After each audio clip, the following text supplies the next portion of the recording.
नाम है पारुल खक्कर और गुजरात में जो कवियों का एक पूरा समूह है उसमें बहुत जानी मानी और बहुत खास बात यह है कि राइट विंग सोच की एक ऐसी कवयित्री जिनके लिए कहा जाने लगा था कि ये गुजरात की एकदम आने वाले दिनों में बेस्ट पोएट की तरह आइकन ऑफ गुजरात पोएट बनने वाली। लेकिन पिछले कुछ दिनों से वो इतनी घटिया लेवल की ट्रोलिंग का सामना कर रही हैं सिर्फ इसलिए क्योंकि उनके अंदर के कवि ने अचानक से उन्हें आवाज दी और उन्होंने कलम उठा ली उन तस्वीरों को देखकर जब गंगा में हमें शव तैरते हुए दिखाई दिए। हर किसी के अंदर अलग अलग तरीके के इमोशंस निकले। एक कवि के अंदर किस तरह का इमोशन निकल सकता है और जब उसके इमोशंस आएंगे तो वो कलम लेकर ही उसको बयां करेगा। उन्होंने एक कविता लिख डाली और वो अपने सोशल मीडिया पेज पर डाली। 2 दिन तक लगातार बीजेपी ने उनको इस तरह से ट्रोल किया है। एंटी नेशनल और मिजोजिनिस्ट कमेंट्स जो होते हैं, सेक्सिस्ट कमेंट्स जो होते हैं, घटिया लेवल के कम से कम 28,000 गालियां उनको दे दी गई। उन्होंने अपना स्टेटमेंट और अपनी जो कविता है उसको विड्रॉ नहीं किया। हाँ, उन्होंने अपना अकाउंट जरूर प्राइवेट कर लिया और उनकी ये जो कविता है वो कम से कम 6 अलग भाषाओं में ट्रांसलेट की जा चुकी है।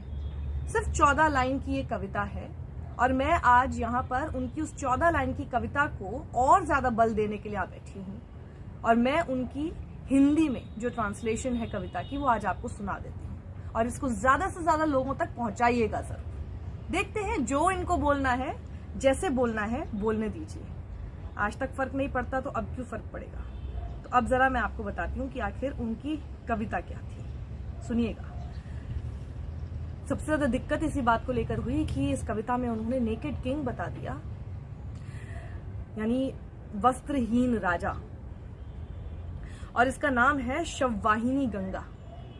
एक साथ सब मुर्दे बोले सब कुछ चंगा चंगा, साहेब तुम्हारे रामराज में शववाहिनी गंगा।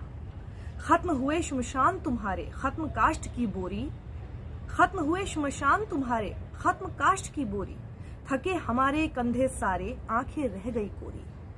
दर दर जाकर यमदूत खेले मौत का नाच बेढंगा, साहब तुम्हारे रामराज में शववाहिनी गंगा, साहब तुम्हारे रामराज में शववाहिनी गंगा।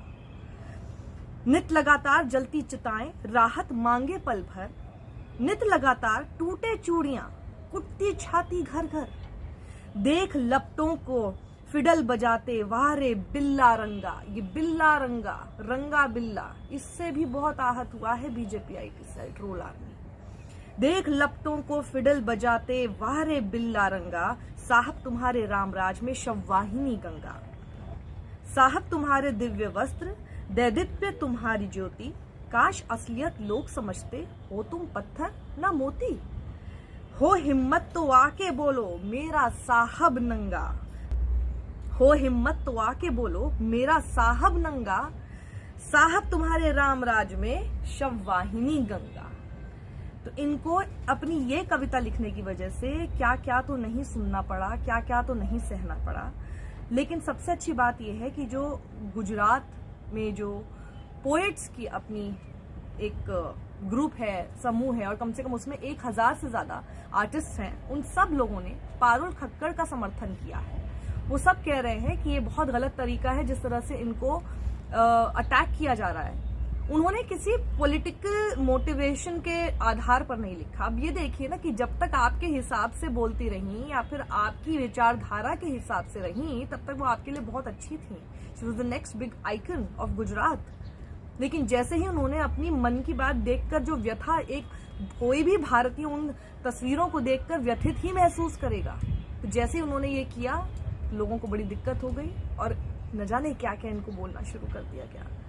तो इनके सपोर्ट में बहुत जरूरी है कि ये जो कविता मैंने बोली है, सुनाई है आपको हिंदी में, कम से कम हिंदी भाषियों तक तो पहुंचा दीजिए।